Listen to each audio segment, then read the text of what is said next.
Olá, meus amigos. Deus abençoe vocês.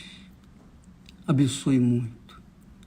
Mas a maior bênção que Deus pode nos dar, deixa eu tirar aqui as pessoas que são indigestas. Eu digo indigestas, sabe por quê? Porque elas colocam comentários tolos só para atrapalharem, só para tirarem a atenção daqueles que querem ouvir a palavra de Deus. A fé vem pelo ouvir a palavra de Deus. Ouviu? A fé vem pelo ouvir, escutar a palavra de Deus. E não ouvir e escutar comentários tolos, à toa. Entenderam? Então, por isso, eu elimino os comentários daquelas pessoas que são indigestas. Bom, falando ainda da fé. Outro dia, alguém me disse assim: bispo, eu gosto quando o senhor fala da paz, porque é a paz, né? Antigamente se falava muito a paz do Senhor, irmão. A paz do Senhor. E na própria palavra de Deus fala a paz do Senhor. É verdade. Mas o que adianta, por exemplo, uma perguntinha que não quer calar, o que adianta um irmão vivendo no pecado dizer para outro irmão, paz do Senhor, irmão? Que paz que esse irmão que está vivendo no pecado vai passar para o outro, que é irmão, que se diz irmão, ou que também está vivendo no pecado? O que uma pessoa que está no pecado pode dar para outra que está vivendo no pecado? Ou o que uma pessoa que está vivendo no pecado pode dar para uma pessoa que não está vivendo no pecado? Então, esse negócio de paz do Senhor, isso é muito relativo. A maior bênção que Deus nos dá, amiga e amigo, a maior paz que Deus nos dá é a consciência limpa, lavada, purificada. Essa consciência lavada, purificada, pelo sangue do Senhor Jesus Cristo, pela fé no martírio do Senhor Jesus, você tem fé no que Jesus fez por você no Calvário, você tem fé, quer dizer, tem certeza que Ele levou e lavou os seus pecados, tirou, você está limpa, justificada diante dEle, então você está em paz com Deus, você tem paz, você tem paz. Então essa paz é que norteia a nossa fé, porque se você tem fé, mas não tem paz, é porque a sua fé é emotiva, a sua fé é nada, não vale nada, não tem nenhum valor, é uma fé natural, não fé sobrenatural, porque a fé natural não traz paz, mas a fé sobrenatural, a fé na palavra de Deus, nas promessas, não só nas promessas, mas nos mandamentos, nas palavras, nas instruções, nas leis de Deus, essa fé prática é que nos traz paz. Veja só, por favor, se você pudesse abrir a sua Bíblia aí em Romanos capítulo 5, o apóstolo Paulo diz assim: tendo sido, pois, justificados pela fé, quer dizer, nós tornamos-nos justos pela fé. É pela fé que nós nos tornamos justos diante de Deus. Quer dizer, pela fé que nós tornamos-nos merecedores. Já pensou isso? Você ser merecedor da bênção de Deus, ser merecedor da paz de Deus? Pois é, Deus nos dá essa condição de sermos merecedores diante dele, mas por meio de quê? Da fé. Que fé é essa? Fé é certeza. Fé é certeza de que Deus faz aquilo que prometeu que faria, e Ele faz. Então isso é fé, é certeza. Então, amiga e amigo, quando Paulo, o apóstolo da fé, o apóstolo Paulo diz, tendo sido, pois, quer dizer, nós fomos justificados, merecedores, considerados merecedores pela fé, justificados pela fé, merecedores pela fé, temos paz com Deus. Quer dizer, quando nós temos paz com Deus, nós temos uma fé sólida, uma fé consistente, uma fé sobrenatural. E isso significa que nós estamos justificados diante dele. Você só se torna justo diante de Deus quando você tem paz com Deus. E essa justiça, esse merecimento, esses méritos, você alcança pela fé na palavra de Deus, na prática da palavra de Deus, na obediência à palavra de Deus. Muito importante você entender isso, essa química da salvação. Muito importante, porque não são poucos os que se iludem com uma fé fajuta, uma fé natural, achando que herdarão a vida eterna, porque aí vem o diabo e diz assim, não, a minha graça te basta. Deus, afinal de contas, Deus é amor, Ele não vai lançar ninguém no inferno. Ele não lança ninguém no inferno. Deus não manda ninguém para o inferno. Ninguém. Ele só faz lançar as pessoas à salvação, aos braços do Filho dele.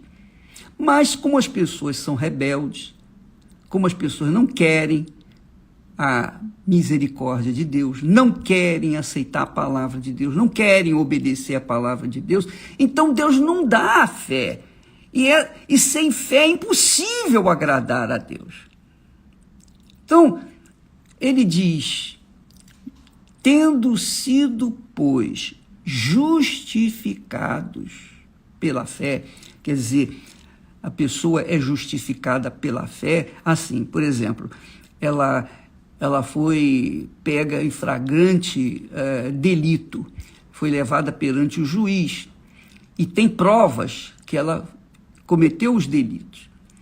E então, aquela pessoa, aquela criatura, o infrator, chega para o juiz e fala, é verdade, o senhor juiz, meritíssimo, eu errei, eu falhei, eu cometi esse delito, sim, eu sou digno de punição, mas eu gostaria que o senhor soubesse que, por exemplo, eu roubei esse pedaço de pão porque eu estava com muita fome. A fome não me deixava outra opção. Eu roubei por isso, por aquilo, eu furtei por conta disso. Então, o condenado, ou melhor, o condenado não, o infrator, ele pede ao juiz para considerar a situação desastrosa que ele estava. Assim também é a fé. Quando a pessoa chega para Deus e fala, Senhor, eu sou um pecador miserável, desgraçado pecador, eu cometi isso, eu fiz aquilo outro, eu matei, eu roubei, eu fiz isso, mas eu queria que o Senhor considerasse a tua promessa. O Senhor Jesus disse, aquele que vier a mim, de maneira nenhuma o lançarei fora. Então, é o que eu apelo agora, eu vou a ti, e o Senhor não vai me lançar fora. Então, quando a pessoa faz uma oração sincera como essa, então o juiz, o justo juiz, perdoa aquele pecador. Ele anula toda a culpa daquele pecador, porque ele manifestou uma fé na palavra dele. Ele manifestou uma fé na palavra dele e mostrou-se arrependido dos seus pecados. É assim que funciona, minha amiga e meu amigo. Então, a justiça de Deus, a justiça de Deus em nós se faz mediante a fé. Nós temos fé na palavra dele. E essa fé Deus nos dá de graça, é fato. Essa fé foi Deus que nos deu. Ele é o Criador, o consumador da fé, autor e consumador da fé. Então ele nos dá essa fé. Isso é uma coisa gratuita de Deus, é a graça de Deus, a misericórdia de Deus. Ele nos dá graciosamente a fé, mas nós temos que usar essa fé para obedecermos a sua santa palavra. É assim que funciona. Imagine você, Deus te deu 2 pernas, 2 mãos, 2 braços, te deu inteligência, te deu um corpo são, sarado, e você fica só deitado. Você não quer ir trabalhar. Aí depois você fica choramingando porque está passando fome. Eu te dei pernas, eu te dei inteligência, eu te dei mãos, eu te dei todas as condições para você trabalhar e produzir o seu pão nosso de cada dia. Mas você não fez, então o que eu posso fazer? É assim que funciona a fé. Assim que funciona a graça de Deus. Então ele diz, justificados mediante a fé. Aí sim nós temos paz com Deus, por intermédio de nosso Senhor Jesus Cristo. Não é legal isso? Mas ele, lá no capítulo 6, ele começa assim, olha, veja só o que ele fala. Isso é no capítulo 5, versículo 1 de Romanos. No capítulo 6, ele diz assim, que diremos, pois? Ele faz a pergunta, Paulo faz a pergunta, que diremos, pois? Permaneceremos no pecado para que a graça de Deus superabunde? Quer dizer, vamos manter-nos no pecado, porque quanto mais pecados a gente tiver, mais a graça de Deus vai se manifestar? Aí ele diz assim, de modo nenhum. Nós que estamos mortos para o pecado, como viveremos ainda nele, quer dizer, no pecado? Se eu estou morto para o pecado, como é que eu vou viver no pecado? Se você que é crente ou cristão, você diz, eu creio no Senhor Jesus como meu único Senhor e Salvador, eu leio a Bíblia, eu faço jejum, eu sou fiel dizimista, ofertante, eu vou na igreja, etc. Eu faço tudo bonitinho, direitinho. Eu só tenho um pecadinho que eu não consigo largar, sabe? Eu fumo, eu bebo, ou então eu uso drogas, eu vivo na prostituição, eu vivo no adultério, enfim, mas Deus tolera, afinal de contas, eu sou carne, né? Não existe nada disso, minha amiga. Quando a pessoa vive no pecado, ela está condenada ao salário do pecado, que é a morte eterna. Então, você, minha amiga e meu amigo, muita atenção, presta atenção, por favor. Nós vamos ter um evento especial no dia 4 de abril, em todas as igrejas universal do Reino de Deus. Dia 4 de abril, nós vamos ter um evento excelente. É o dia da Páscoa.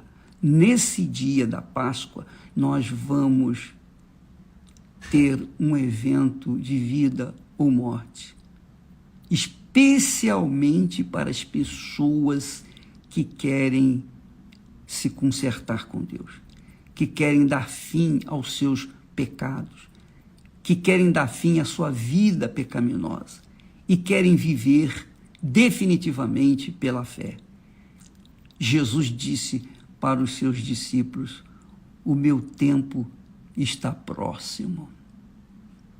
O meu tempo está próximo. E o tempo dele está próximo. Está próximo para você, está próximo para mim, está próximo para todos nós. A vinda dele é iminente. Então, quem quiser se consertar, quem quiser se arrepender, quem quiser verdadeiramente começar do zero zerar todas as suas dívidas para com Deus e começar uma vida nova, prepare-se para o dia 4 de abril, na Santa Ceia da Revolta, ou melhor, da Santa Ceia do Desafio, a Santa Ceia da Decisão. Santa Ceia da Decisão foi a revelação que Deus me deu ontem, à tardinha, e nós vamos prepará-los, assim como os discípulos foram preparar a Santa Ceia para o Senhor Jesus. Nós vamos preparar uma Santa Ceia da Decisão no dia 4 de abril, primeiro domingo de abril, é o domingo da Páscoa.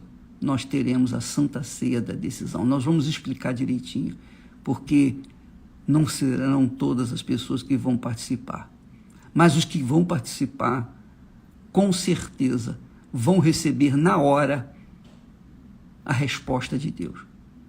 É isso aí. Você não vai fazer um pedido para a gente levar a Israel e ficar esperando. Não. Você vai receber na hora a resposta de Deus. Santa Ceia da Decisão, 4 de abril. Nós estaremos em todas as igrejas universal do Reino de Deus, num só Espírito, numa só fé, num só coração, diante de um só Deus. E você é o nosso convidado. Prepare-se. 4 de abril, Santa Ceia da Decisão. Santa Ceia da Decisão. Decisão final, para que você receba a resposta na hora, nesse dia, na hora da Santa Ceia. Deus abençoe e até amanhã, em nome do Senhor Jesus. Amém.